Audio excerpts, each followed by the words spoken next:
नमस्कार, news room में आप सभी का स्वागत है। पश्चिम एशिया की धरती पर बारूद का ऐसा तूफान उठा है जिसने पूरी दुनिया की सांसें रोक दी हैं। अमेरिका, इजराइल और ईरान के बीच छिड़ी यह आग अब उस महाविस्फोट की चेतावनी बन चुकी है जो पूरी दुनिया को अपनी चपेट में ले सकता है।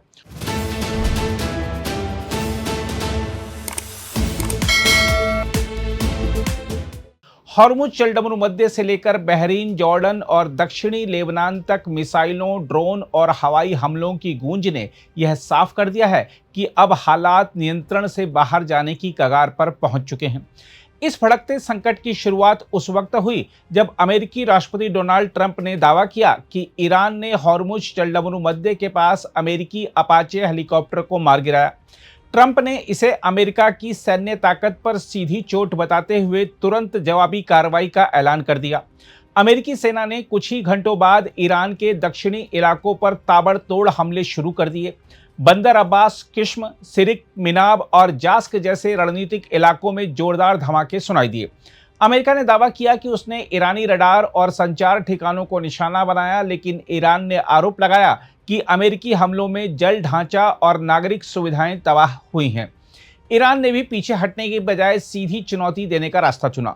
ईरानी रिवोल्यूशनरी गार्ड ने बहरीन में मौजूद अमेरिकी 5वें बेड़े को निशाना बनाते हुए ड्रोन हमले किए। बहरीन में मिसाइल चेतावनी सायरन बज उठे और पूरा इलाका दहशत में डूब गया। ईरान ने साफ शब्दों में कहा कि अगर अमेरिका ने एक और हमला किया तो जवाब कुचल देने वाला और निर्णायक होगा।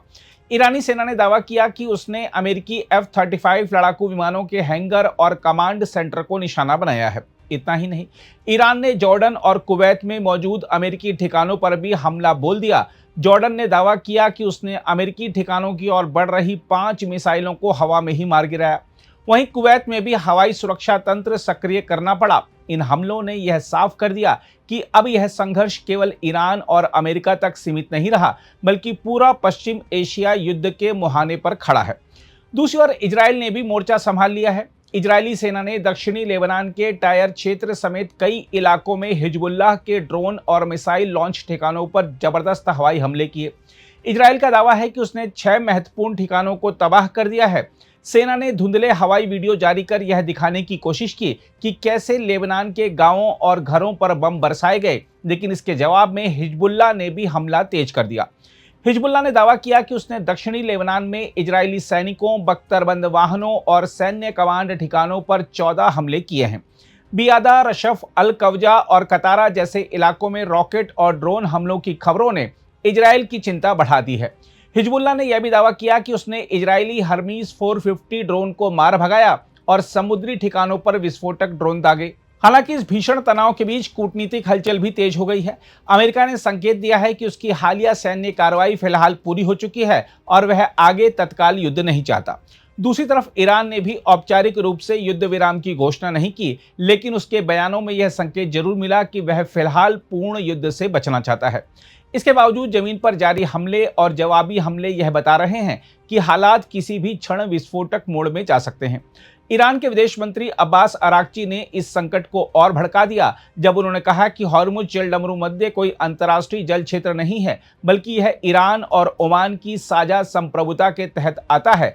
उनका यह बयान सीधे तौर पर अमेरिका को चुनौती माना जा रहा है, क्योंकि दुनिया के तेल व्यापार का बड़ा हिस्सा इसी रास्ते से गुजरता है।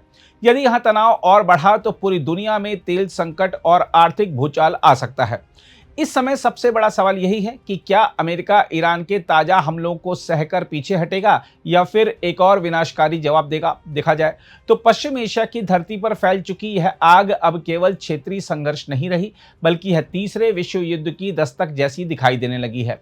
मिसाइलों की गूंज, ड्रोन की तबाही और युद्ध के खुले ऐलान ने दुनिया को उस मोड़ पर लाकर खड़ा कर दिया है जहां एक गलत फैसला पूरी मानवता को भारी कीमत चुकाने पर मजबूर कर सकता है। अगर आप भी लेना चाहते हैं देश दुनिया की तमाम जानकारी तो आज ही सब्सक्राइब करें हमारे चैनल को। साथ ही नीचे दिए बेल आइकन को जरूर दबाएं ताकि हर अपडेट आप तक पहुंच सके।